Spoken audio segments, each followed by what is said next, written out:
Today, I'm so excited about having a conversation with an insider, the president of the Brownstone Institute, Jeffrey Tucker, about the state of the United States. Please join us for this discussion as we zero in on the question: is the United States still the land of the free and home of the brave? A clear path forward requires looking back and learning. Good public policy requires human connection. It's a consideration of the facts, applying common sense, and innovation. It's urban, it's rural, it's real life. We all have something to contribute. We all have a responsibility to get informed because there's a little piece of Canada in all of us, isn't there? Let's learn on this path together. This is Leaders on the Frontier. Let's talk about the state of the United States. Is the United States the home of the free and home of the brave? Is it still free? It is not free. In fact, we had some of the worst lockdowns in the world, and we've not recovered from them yet.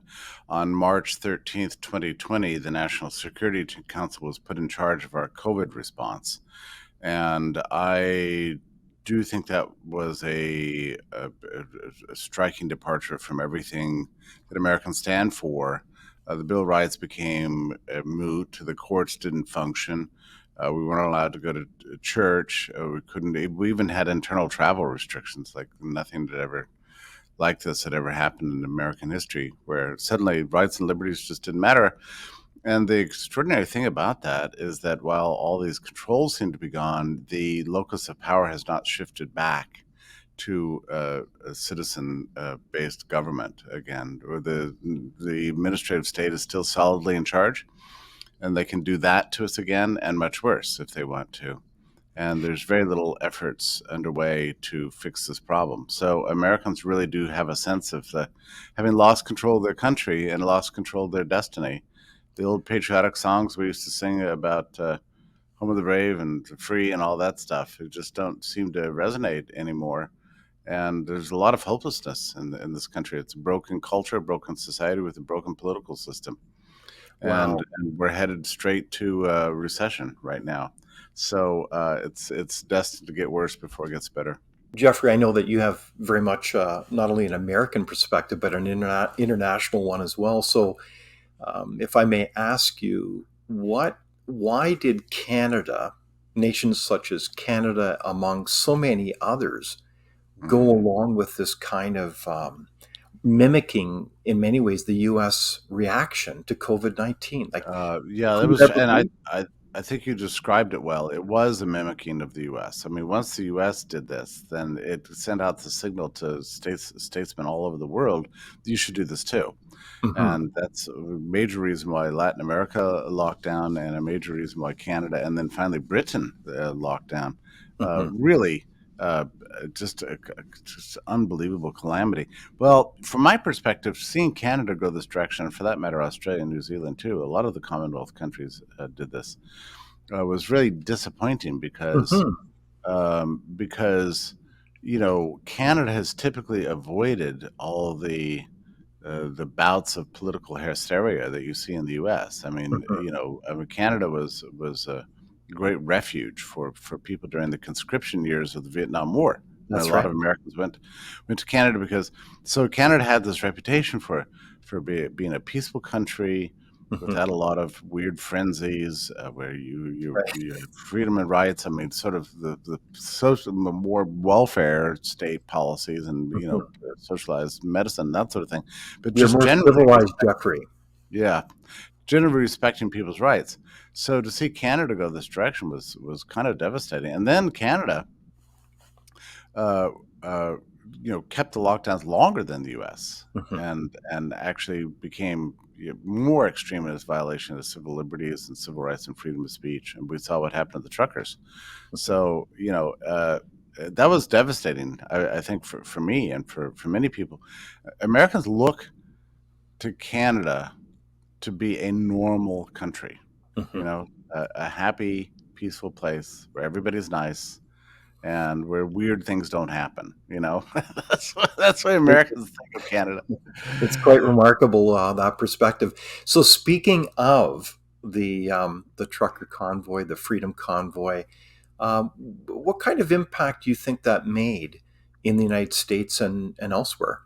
Well, it had a big impact on Canadian culture. I know this because all my Canadian friends tell me that that really did break the lockdowns. Hmm. Even though there's not been any admission that the truckers are right all along, Hmm. it did shatter the sense, and they had a great deal of support, despite what the polls said. There was a tremendous amount of support for the truckers.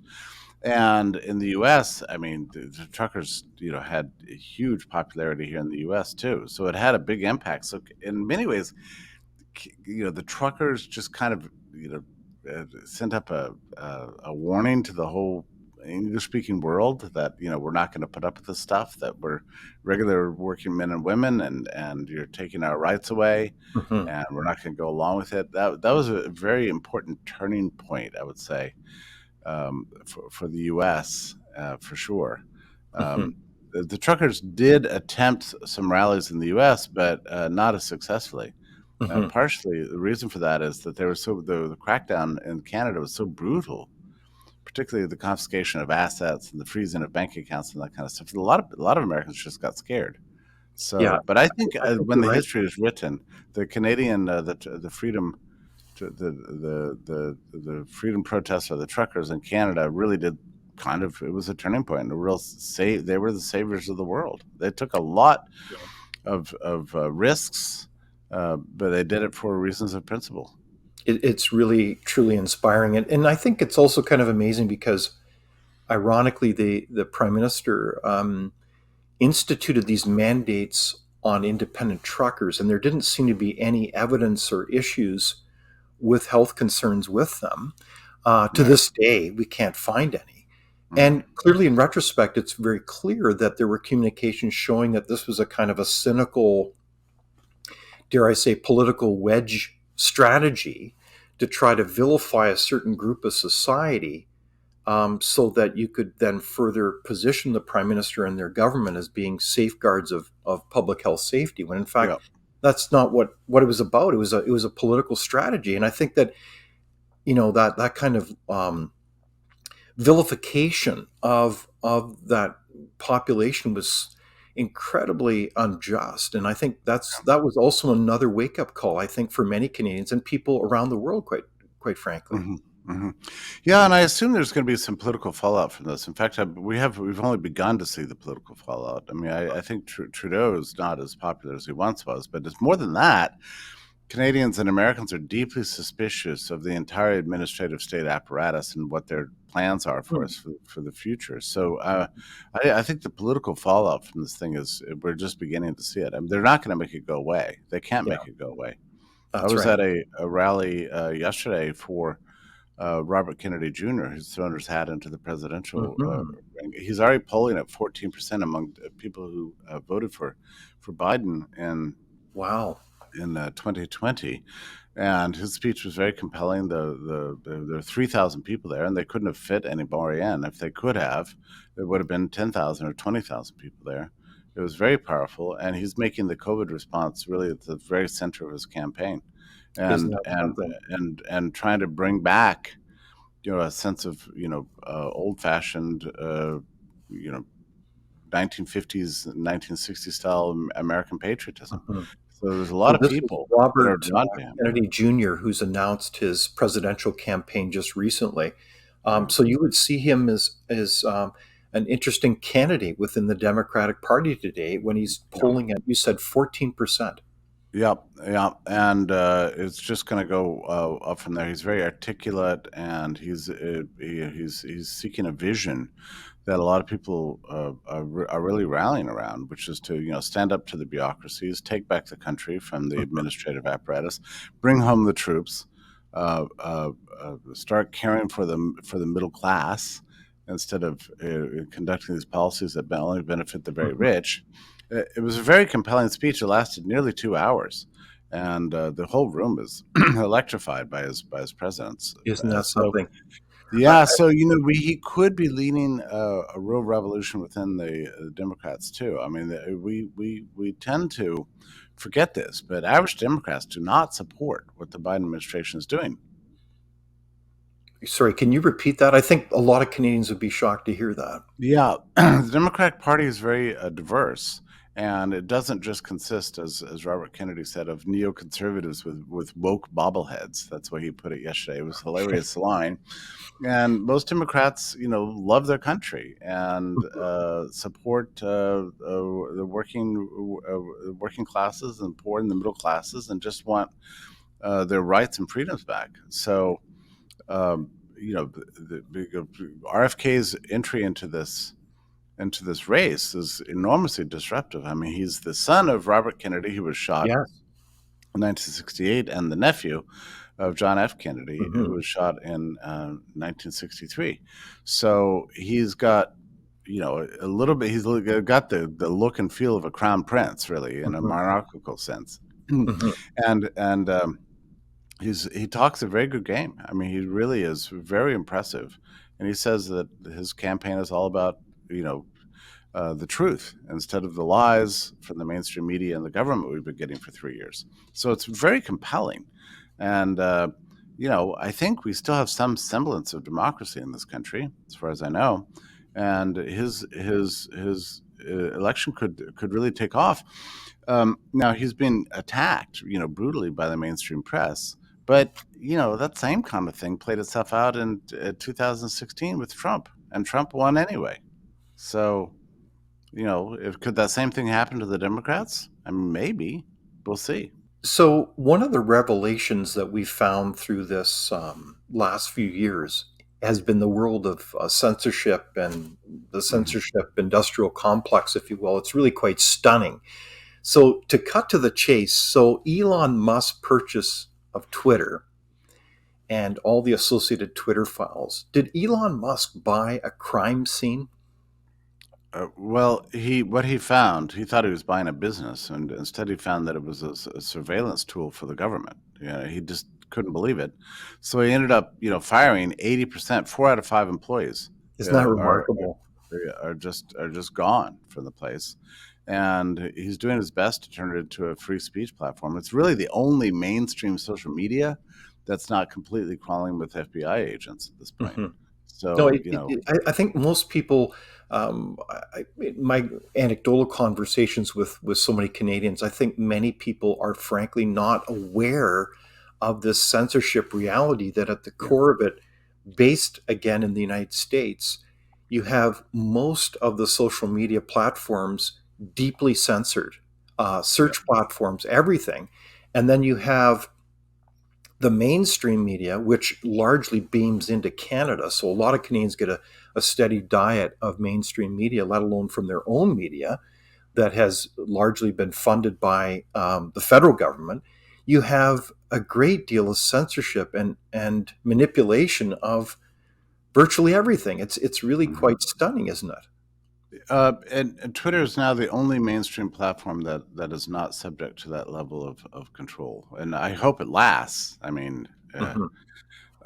because it's glorious actually to remember what it was like to be able to say something, and not get censored for it. But that censorship is pervasive on every other platform, whether it's LinkedIn or Facebook or Instagram or any of the rest of them. Google is wholly captured at this point. Yeah. So this is a disaster for big tech. Hmm.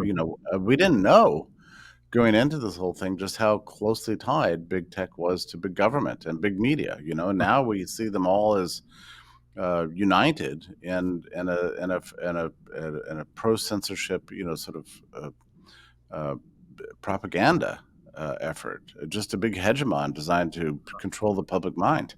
Uh, I mean, will it work? I don't know. Maybe, but we'll see. I mean, people are starting to get really educated about this now in ways they weren't 3 years ago. Hmm. So just to recap there, Jeffrey, is that you've done a lot of research into this as others are rapidly, but the infrastructure involved is, what is it, 18 military and industrial actors have really been censoring across this network. It's really quite major in its scale and uh, how sophisticated it really is, isn't it? Yeah. Well, free speech is really important to a functioning democracy. If they shut that down, everything else, all your rights and liberties are gone. So that's why the American framers put free speech as the very first amendment in the Bill of Rights. It's the most important Precisely. thing. That's right. And we've got a lot of litigation taking place right now. People are suing the government for what they've done over the last 3 years, and we'll see if it's going to be successful, but it very well could be. And if that happens, that'd be great. My concern with these lawsuits, I'm really happy about them, is that they don't seem to be scaring the government or the other social media platforms very much, because they're continuing the same old practices that they Mhm. that they started 3 years ago, and those still persist today. Well, and this is what I was going to ask you about, Jeffrey, is that it seems like things are speeding up on the other side. Instead Hmm. of backing away from more state control, they're increasing it. Hmm. Instead of backing away and kind of coming forward and saying, gosh, we're sorry about the mistakes about COVID-19. Gosh, we're sorry about all the censorship that we've employed from top Yeah, to bottom. No, it's a doubling down of these yeah, efforts, isn't it? that's right. And the consequence is a mass loss of trust in all of our institutions, and this is going to continue until these people admit error, but they never will. So you've got right now a kind of an establishment in all countries, the U.S. and all Commonwealth countries, of a great deal of distrust towards an establishment. They know it, so they're Hmm. getting scared. They're afraid of public anger at this point, so it gives them ever more reason to crack down. Hmm. So we're really at a turning point.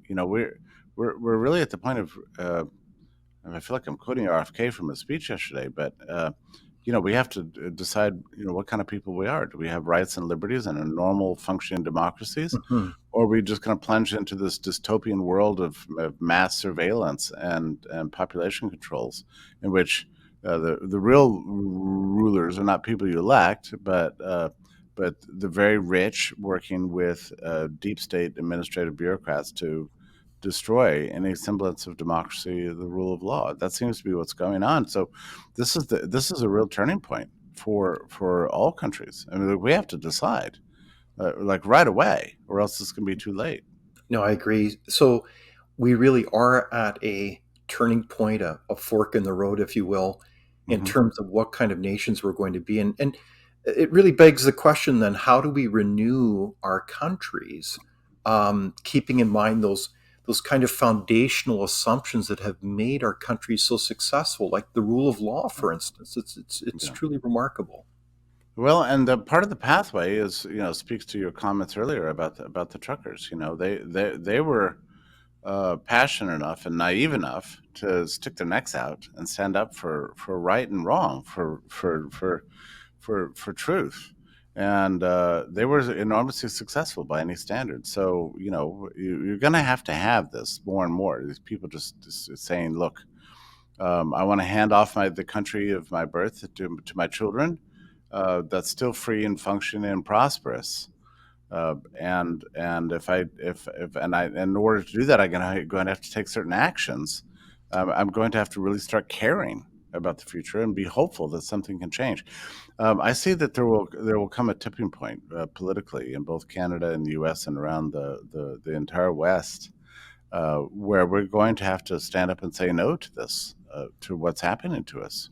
If we don't do it now, um, we're going to be doomed. And we see the way the BRICS nations, that's Brazil and China and Saudi Arabia and uh, and Russia, all kind of coalescing together to create a real trade zone, and to sink really the U.S. and Europe and Canada and Australia uh, into oblivion, and that's really where we are right now.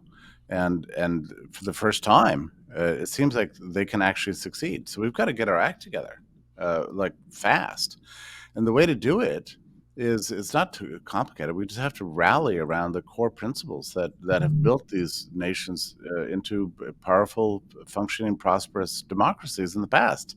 You know, the Constitution, the Bills of Rights, and the rights and liberties that we've all taken for granted for so long until they decided to take them away from us. So the economy and all the associated pain with it, Jeffrey, could be a real wake up call for society to say something Mhm. is wrong if they don't know that already.